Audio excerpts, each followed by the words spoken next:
Okey, assalamualaikum. Okey, ni pelepasan ikan di kolam Pancing Sedi 69 Hari ni 17 hari bulan tau. 17 hari bulan. 17 pukul 6.30 Sebanyak 500 kilo. Untuk geng akan datang. Kita akan lacak flyer lah. Okey. Cakap kali tengok. Gok tak? Jom abang tu ada. Okey, ni kita lepas sebanyak 500 kilo di kolam 3.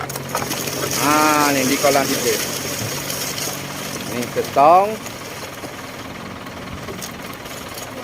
Okey. Ni lagi setong. Sebanyak 500 kilo di kolam Pancing Sedi 69. Kita lepas di kolam 3 ni. Okey. Tunggu flyer daripada kolam Sedi 69. Assalamualaikum.